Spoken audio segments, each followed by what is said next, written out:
cave carvings that show the cruelty of the Assyrians. Now, the Assyrians were an imperialistic people. They were an aggressive people. They conquered the known world at that time. They conquered all of the Middle East and large parts of Turkey and Iran and Egypt. The whole western side of the Mediterranean area was theirs. And if you resisted, if you were fighting back, but when you were getting conquered, after you were conquered, if you resisted, they might just make an example of you. And they were known for their harshness. They would do things like they would flay people alive and put the skin up on the walls of their city. They would disembowel children. They would rip open pregnant women. These are the kind of things that the Assyrians were known for. They were not the kind of people that warmed the heart of Jonah. That's for sure. In 722 BC, the Assyrian army swept through the Near East and conquered that whole area, including Jonah's people. Now, Jonah's people were the 12 tribes of Israel at one time. Now, the Assyrians, when the Assyrians were done, there were 2. The Assyrians wiped out 10 tribes of Israel. And these are the people that God is trying to send Jonah to warn of their coming calamity. So now, Nineveh was the capital city of these Assyrians. That's where God was telling them to go. Now, when God tells them to go, Jonah's not all that happy about that. His attitude says, "Oh, no, Lord, I don't want to go warn these people. I want your wrath to come down on them. That's what I'm looking for. That's what I'm hoping for. That's why I was going to Tarshish to avoid." And we'll see this in chapter 4. Let's look at chapter 4. But what happened to Nineveh? Remember, the Ninevites repented, right? And God's not going to bring the calamity on them. This greatly displeased Jonah, and he became angry. He prayed to God and said, "Please, Lord, was this not what I said while I was still in my own country? Therefore, in order to forestall this, I fled to Tarshish, for I knew that you are a gracious and compassionate God, slow to anger and abundant in loving kindness, one who relents concerning calamity. Therefore now, O Lord, please take my life from me, for death is better for me than life." And God said to him, the Lord said to him, "Do you have good reason to be angry?" Okay, so Jonah's so angry at God for being willing to work with these people, the Assyrians. When Jonah went out of the city, he sat east of it, and there he made a shelter for himself, and he sat down under it to shade to see what would happen to the great city. So he's still waiting. He goes outside of the city, expecting the big fire from heaven. You know how Elijah, the fire from heaven came down and burned up all the wet logs and everything that he had built the altar. When he's fighting against the prophets of Baal. Remember the story? So he's waiting for the fire of heaven. It's the same thing with Sodom and Gomorrah. He's waiting. He's waiting for Sodom and Gomorrah to come down on Nineveh.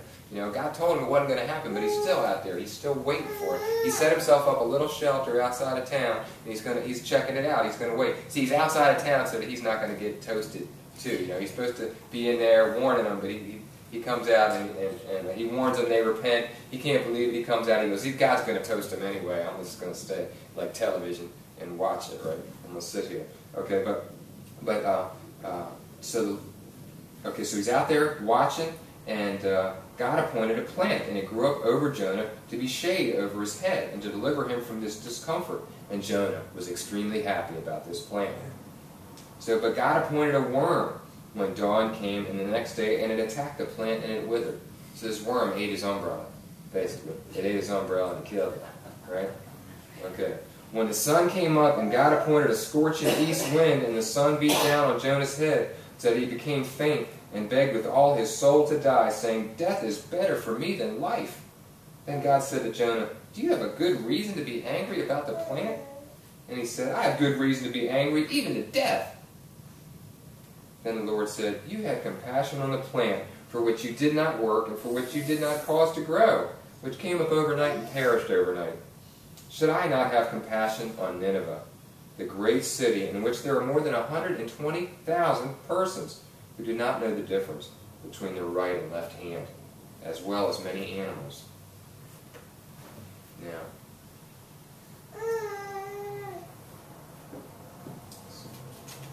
Jonah's attitude is understandable. The wounds of Jonah's heart took his eyes off of God and put him on his enemies. So he wasn't looking at God anymore. He wasn't seeing himself in relation to God anymore. He was seeing himself in relation to the Ninevites. Now this change of focus can happen to all of us. Hurt takes our eyes off of what we're supposed to be doing and who we're supposed to be looking at. It stops us from looking at God. Our hurts can make us self-centered and not other-centered or God-centered. Now this happened to Jonah. He hated the Assyrians for what they had done to his people. And he couldn't see how bad, he could only see how bad their sin was. And he didn't even notice how obstinate and disobedient and sinful he was being to God himself. Jonah's eyes were on his enemy and not on God. And so he thought in terms of degrees of sin. He related to them in terms of comparison. He thought in terms of comparing himself and his sin to his fellow men, namely his enemies, the Assyrians. And looking at the depths of their depravity, he couldn't help but feel superior. The Assyrians were like the Nazis of their day. They were just torturing and killing people, putting heads up on the wall and all this kind of stuff. And Jonah can't help look at that and help but feel like I'm not that sinful compared to them. He's not really thinking about that. He's just going like, burn them down, God, burn them down. That's what they should, they deserve that. They deserve that because his eyes are on them. And that's how he's got this attitude. Now we can feel superior like that too. We can.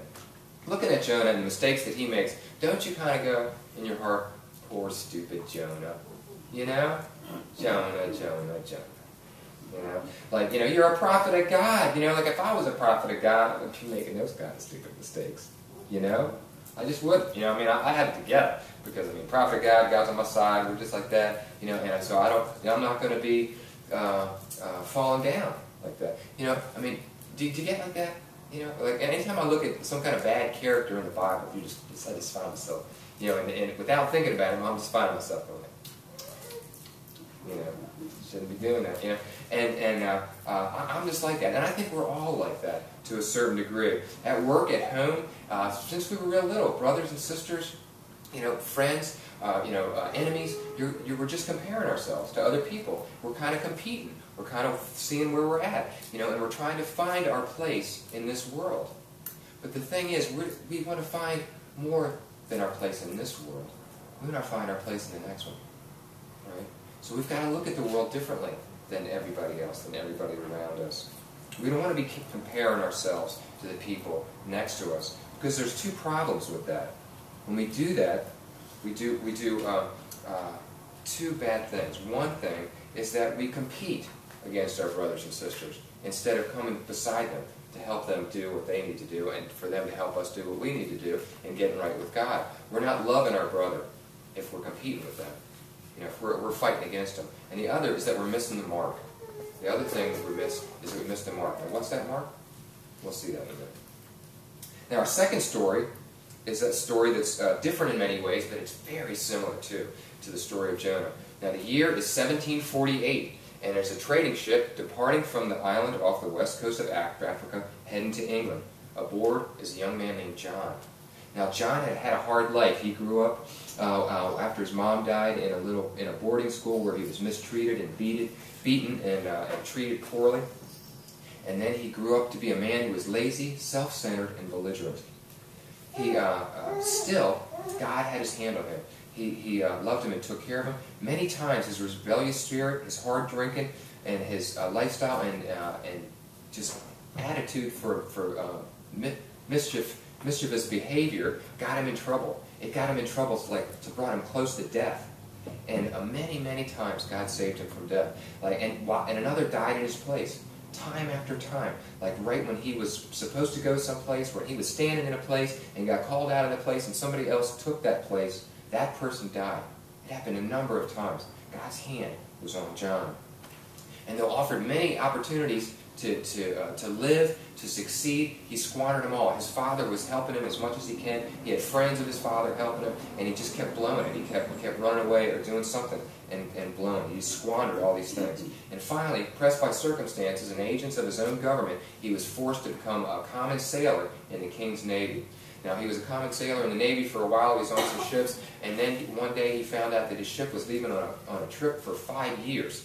And he was like, Johnny ain't going on that trip. And so he ran away. Now, desertion in the king's navy at that time was a capital offense. You did that, you died. But somehow, they caught him, they brought him back, and instead of killing him, they just flogged him. They just whipped him within an inch of his life and chained him like a slave on the boat. So he got out of that, you know. But he was a belligerent, a terrible person, really, a person of poor character. And finally, even the Navy officers had enough of Johnny. And so given the opportunity, they put him on this ship that was a slaver ship going to be a crew member there on a merchant ship going to Africa that was involved in the slave trade. And maybe because of John's great attitude, you know, maybe because of John's experience that was so much like being a slave, you know, he had such a wonderful resume, you know, behind him. He found a calling there. He got so good at working with the slave trade that in a couple of voyages he became a captain of his own ship. But he was so vicious and awful of a person that his crew mutinied, and like Jonah, they chucked him overboard. They threw him overboard. They threw him out of his own ship. And so, unfortunately for John, there was no fish to pick him up. But luckily for John, a ship came by in the nick of time and saved him. And lo and behold, the captain was actually somebody who knew his father, was friendly to his father. And so, you know, instead of making him a slave, or you know, they made him part of the crew. But eventually, through all his poor behavior and everything, he ended up a slave in Sierra Leone. He ended up being a slave himself, just like the slaves that he used to transport back and forth. And there, in his slavery, he was chained, he was beaten, and he was starved. One time by this African woman who was like the wife of one of the white overseers.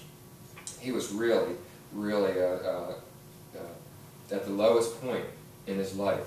But somehow he escaped from here, and he gained passage on a ship called the Greyhound. Now, the Greyhound was a merchant ship. It wasn't a slave ship. But on this ship, John was going to meet his Maker. John was going to meet God out at sea. Escaping from his slavery, gaining passage on the Greyhound in a culture where sailors were commonly known for their oaths. Jonah was derided by the captain for the foulness of his language. All his experiences of his life had just brought him to the place where his character was almost completely blackened. He was just an awful human being. He used the worst words that the captain had ever heard of.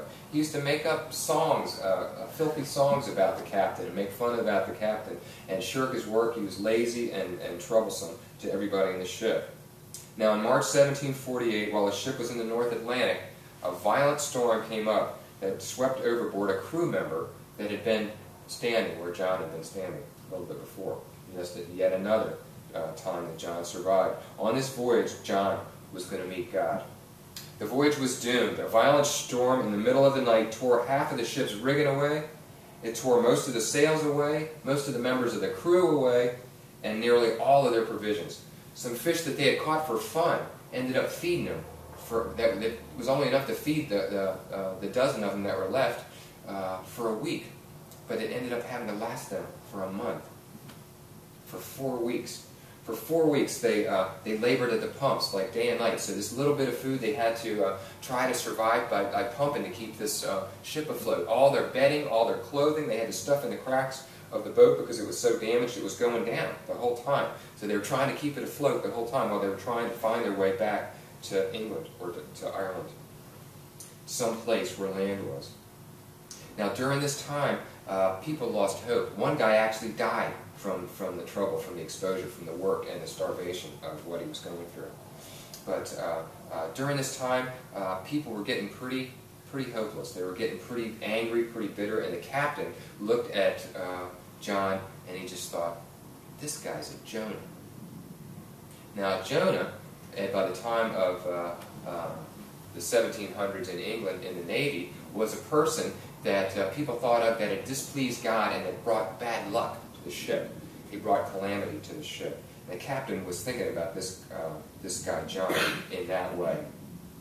The captain hourly blamed him and told him he was the sole cause for their trouble, that a curse attended him wherever he went, and that all the troubles that they were meeting on that voyage was because they had brought John onto the boat. The captain was confident that if they chucked him overboard, that all their troubles were going to go away. Now the captain didn't do it, but maybe he was right, because John had turned his back on God and on other people. It was just as the storm threatened to destroy the boat bearing Jonah, so too this fierce Atlantic storm was rudely going to awake Jonah. After the vessel nearly broke apart, and on their month-long journey home, all the struggles, all the privations, and a book that was left on board that talked about the love of Christ brought this man, this bitter, blackened-hearted man, to love of Jesus Christ and faith in Jesus Christ. He didn't change overnight, but he did change, and eventually this man, this African slave trader, this black-hearted man, became a pastor in England, and a person that fought for the rights of slaves, that fought against the slave trade. He ended up, after many years, joining forces with a man named Wilberforce to go before Parliament and speak against the slave trade. He wrote a book called The Thoughts Upon the African Slave Trade in 1787, and his appearance before Parliament and this book were influential in changing the attitudes of England and the Parliament. And slave trade was abolished in the British colonies in 1807, and all the slaves that were already held were emancipated in 1833. He spent his latter days fighting against this lifestyle that he had lived and loved. John went from feeling sorry for and loving only himself to living a life of love and service to other people. It's an amazing story of grace to a sinner